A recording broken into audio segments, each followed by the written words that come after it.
حضور کی جو بڑی صاحبزادی ہے نا، سرکار کی 4 بیٹیاں ہیں.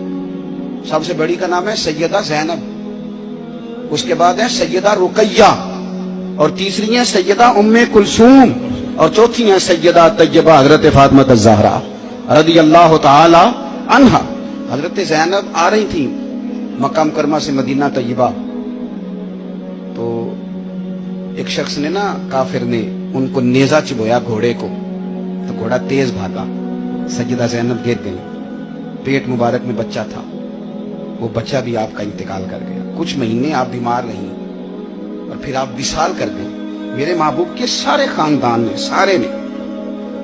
خاندان نے قربانیاں دی. سیدہ زینب اس زخم کی وجہ سے انتقال کر گئی. وہی بندہ نیزہ مارنے والا فتح مکہ کے دن چہرے پہ نقاب ڈال کے آ گیا اور حضور کے سامنے بیٹھ کے کہنے لگا بہت بڑا دشمن بھی آ جاؤ تو معاف کر دیتے ہو. تو حضور نے فرمایا تو چہرے سے کپڑا ہٹا، بیٹیاں بھولا نہیں کرتی، تو کلمہ پڑھ، میں تجھے بھی معاف کرنے کو تیار. یہ سارے رنگ صحابہ نے دیکھے سارے.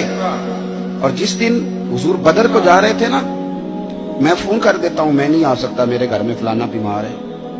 حضرت رقیہ بیمار تھی. حضور بدر میں جب جا رہے تھے تو بیٹی کے سرانے کھڑے تھے، شہزادی کپ رہی تھی.